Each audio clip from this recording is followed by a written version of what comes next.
ये अरावली का मुद्दा क्या पूर्व मुख्यमंत्री अशोक गहलोत के खेमे के बारे में बता रहा है? माफ कीजिएगा, अरावली वाले में पॉलिटिक्स जोड़नी पड़ रही है, पर यहाँ पर जोड़नी पड़ेगी क्योंकि हम देख पा रहे हैं कि कांग्रेस के ही अंदर कुछ नेता ऐसे हैं जो अपनी प्रोफाइल पिक्चर चेंज कर रहे हैं और अरावली का सेव अरावली लगा रहे हैं। और यहाँ पर कुछ हैं जो अभी भी अपने उस पे टिके हुए हैं कि नहीं भैया आपा तो कौन ही चेंज करा, अपन अपना तो जो चल रहा है वोट चोरी वाला वही चलने देंगे। अब थोड़ी सी चर्चा इस पर कर लेते हैं। टीकाराम जूली ने अपना प्रोफाइल पिक्चर चेंज कर लिया, उन्होंने ये अरावली बचाओ वाला ही लगा लिया है। इंदिरा मीणा यहाँ पर है, उन्होंने लगा लिया है। अब यहाँ पर ऐसा नहीं लगता आपको क्लियर होता हुआ दिखाई दे रहा है? ये सिर्फ एक प्रोफाइल पिक्चर नहीं है, यकीन मानिए ये भी बताता है कि कौन कौन अशोक गहलोत के साथ साथ चलता है, कौन कौन अशोक गहलोत की उंगली पकड़कर चलता है, उनकी बात कहना और सुनना, उनकी बात सुनना मानता है कि हाँ सर जी ने बोल दिया है तो जो सर जी करेंगे आपा भी पीछे पीछे वो ही करा भाई साहब। रुकिए और जरा ध्यान से सुनिए, क्या आप हमारी इन खबरों से अपने व्यापार को भी बढ़ाना चाहते हैं? तो आप भी खबरों के दौरान इस तरह के एलिमेंट्स पर अपना विज्ञापन दे सकते हैं, या फिर ऐसे खबर के 1 मिनट बाद अपना पूरा विज्ञापन डलवाएं जो कि 8 लाख से ज्यादा सब्सक्राइबर्स और फॉलोअर्स वाले द फैक्ट इंडिया चैनल्स और पेजेस से राजस्थान के कोने कोने में पहुंचेगा और इससे आपका व्यापार, ब्रांड सब कुछ बढ़ेगा। तो यहाँ पर देखिए इंदिरा मीणा अरावली बचाओ राजस्थान बचाओ पर बोल रही हैं। भैया 6 मिनट तक बोली हैं, 7 मिनट तक बोली हैं मैडम, और अरावली का पूरा वो दिखा रही हैं पर्वत और कह रही हैं कि अरावली को बचाना हमारी जिम्मेदारी। हालांकि बहुत खुशी की बात है जो भी ये लोग कर रहे हैं। अब देखिए राजनीति में स्वार्थ हो बेस्वार्थ हो कोई उससे मतलब नहीं है, बात ये है कि अरावली के लिए अगर आप कुछ कर पाते हैं और सिर्फ वीडियो तक सीमित मत हो जाइएगा। मैं तो इंदिरा मीणा जी से भी कहूंगी, टीकाराम जूली वो भी लगा लिए हैं, अपना प्रोफाइल पिक्चर चेंज कर लिए हैं और अरावली वाले लगा लिए हैं। अब आप समझ जाइए टीकाराम जूली किसकी साइड है। तो उन्होंने पिक्चर चेंज कर लिया, वो भी यही बोल रहे हैं हमारा रक्षा कवच है अरावली, उसको खत्म करने के ऑर्डर हमने दे दिए।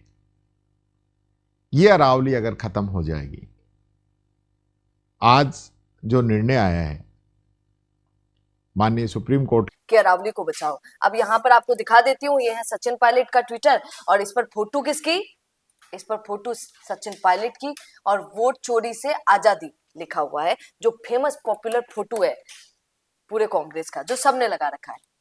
यहाँ पर आप देखेंगे गोविंद सिंह डोटासरा, ये तो सबसे अद्भुत है, इन्होंने तो अपना फोटो लगा रखा है, काई वोट चोरी और काई वे आपा तो अपनी फोटो लगावा भैया। तो इन्होंने अपनी फोटो लगा रखी है और पीछे कांग्रेस का हाथ आपको दिखाई दे रहा है। तो यहाँ पर इन्होंने अभी अरावली पर नहीं बोला इस तरीके से जिस तरीके से अशोक गहलोत और बाकी सब नेताओं ने बोला है। तो यहाँ पर फोटो अगर नहीं बदली तो आप समझ जाइए, और टीकाराम जूली की फोटो बदल गई तो आप समझ जाइए कि कौन किसकी साइड है। सब कहते थे टीकाराम जूली सचिन पायलट के खेमे में चले गए। बीच में एक और बात बहुत चली कि सचिन पायलट, टीकाराम जूली, गोविंद सिंह डोटासरा ये तीनों एक हो गए हैं। अब पूर्व मुख्यमंत्री अशोक गहलोत साइड में हो गए। मैंने आपको उस दिन भी कहा था और आज भी कहती हूँ कि पूर्व मुख्यमंत्री साहब थोड़े से बीमार हो जाते हैं तो लोगों को बहुत बड़ी गलतफहमियां हो जाती हैं राजस्थान के अंदर। लोगों को लगने लग जाता है कि बीमार हो गए, साइड में हो गए, तो अब साइड में ही हो गए अशोक गहलोत। अब अशोक गहलोत का वो बोलबाला है नहीं। ये बीच में अभी भी बहुत उठने लगा था, आपको याद होगा दिल्ली चलो जब जा रहे थे वोट चोरी पर, अभी हाल ही में शायद 14 तारीख की बात है, तब भी यही सब बोल रहे थे कि पूर्व मुख्यमंत्री साहब तो गायब हो गए, अब वो इतना एक्टिव नहीं है, उनको दिल्ली में बुलाया नहीं गया, फलाना फलाना पता नहीं कौन कौन सी बातें कर रहे थे। पर यहाँ पर हकीकत अब आप देख सकते हैं कि एक इशारा किया तो अनेकों कार्यकर्ताओं ने, ये मैंने 3 जनों का नाम लिया है तो तीनों ने नहीं किया है, पता नहीं कितने कांग्रेस के नेताओं ने, कितने कांग्रेस के कार्यकर्ताओं ने अपना प्रोफाइल पिक्चर बदल कर ये साबित कर दिया कि ईस्ट हो या west, Gehlot is the best. ये उनके लिए, मैं नहीं कह रही हूँ, ये वो लोग मान रहे हैं कि जैसे गहलोत साहब बोलेंगे हम तो वही कर लेंगे।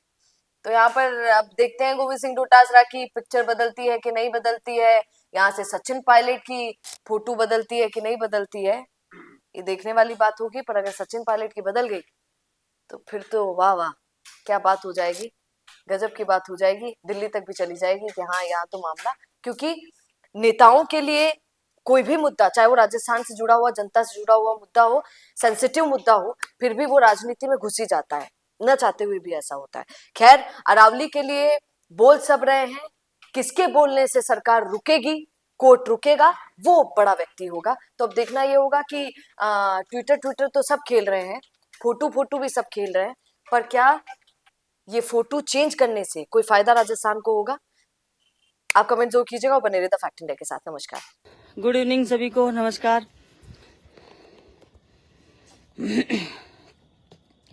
देखिए कितना सुंदर दृश्य आप लोगों को मैं दिखा रही हूँ।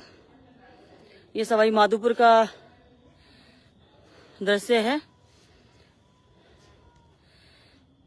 ये सुंदर पहाड़ों की श्रृंखला है जिसे हम अरावली बोल सकते हैं। सनसेट भी थोड़ा बहुत दिखाई दे रहा है।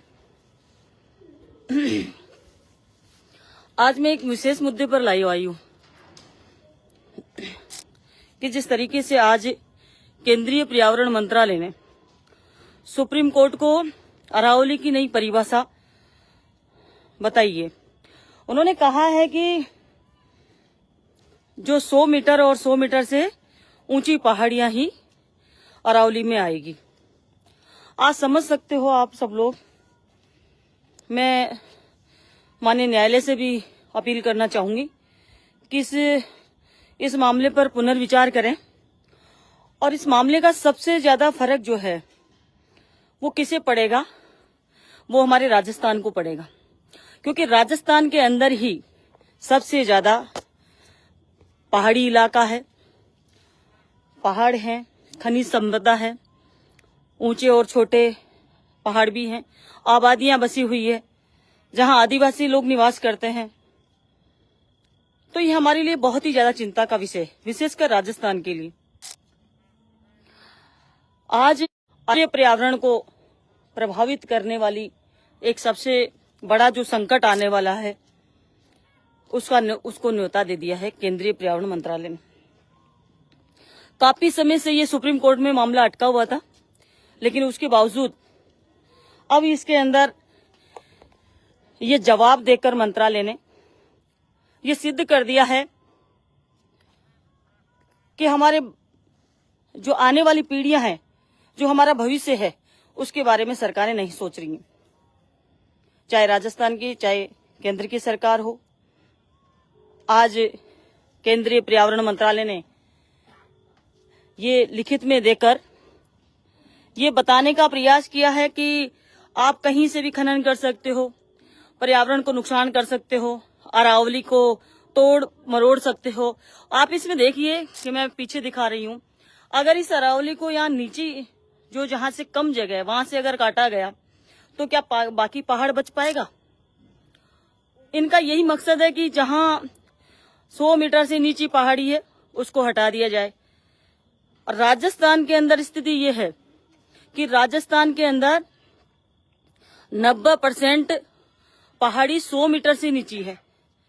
वो ये संरक्षण के दायरे में नहीं आ रही है जिस तरीके से उन्होंने जवाब दिया है।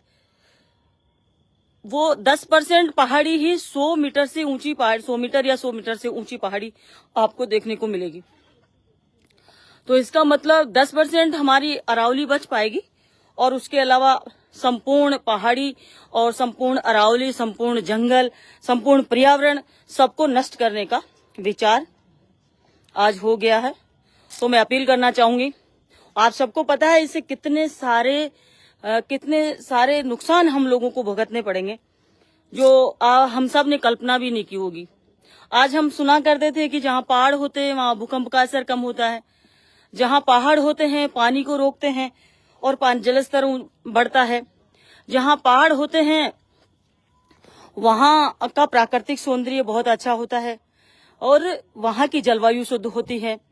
जहां पहाड़ होते हैं वहां पर पेड़ पौधे भी ज्यादा होते हैं और जहां पहाड़ होते हैं वहां पर रेगिस्तान को रोकने में, और जैसे कि रेगिस्तान बढ़ेगा, पहाड़ों से रुकावट लगती है, तो बहुत उपयोगी हमारे लिए पहाड़ है और हमारे आने वाली पीढ़ियों के लिए बहुत जरूरी है पहाड़ों का होना।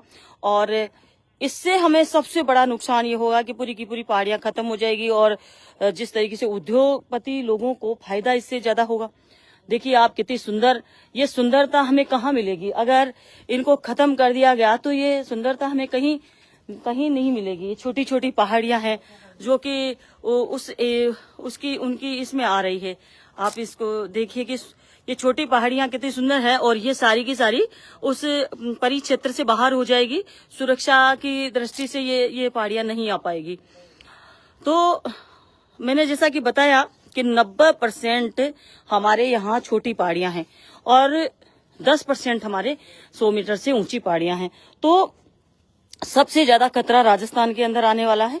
और ये परिभाषा जो दी है केंद्रीय पर्यावरण मंत्रालय ने, उसके लिए मैं माननीय सुप्रीम कोर्ट से भी अपील करना चाहूंगी, माननीय न्यायालय से अपील करना चाहूंगी कि आप इसमें पुनर्विचार करें और जो जनजीवन है उसको प्रभावित नहीं होने दे, और हमारा जो भविष्य में जो हमारी पीढ़ियां आएगी, हमारा जो हमारे जो पीछे हमारे बच्चे होंगे या फिर पूरे नए जो बाद में जो जितना भी विकास हमारे देश में होना है वो सारा का सारा रुक जाएगा। ये विकास सिर्फ आप समझ सकते हो किसका होगा विकास, बाकी पर्यावरण खत्म हो जाएगा तो टूरिज्म भी खत्म हो जाएगा, ये हम सब समझ सकते हैं।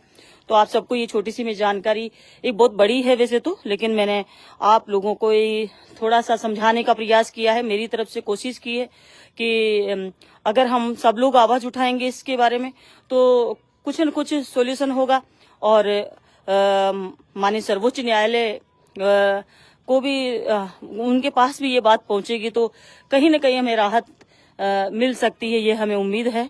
तो हम सब लोग इसके बारे में आवाज उठाएं, और जैसा कि हम सब ने हमारी जो सोशल मीडिया की डीपी है, सोशल अकाउंट की, फेसबुक है और ट्विटर, सबकी जो डीपी है वो हमने चेंज की है, प्रोफाइल चेंज की है, और इसीलिए जी चेंज की उठाएं। आप सबको बहुत बहुत धन्यवाद, सबको शुभ संध्या, बहुत बहुत धन्यवाद।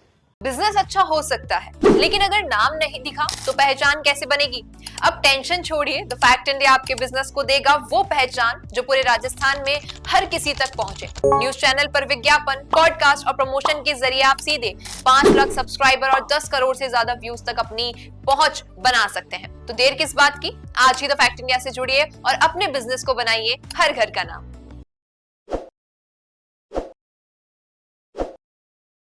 ताज़ा खबरों के लिए विजिट करें द फैक्ट इंडिया की वेबसाइट और डाउनलोड करें द फैक्ट इंडिया ऐप।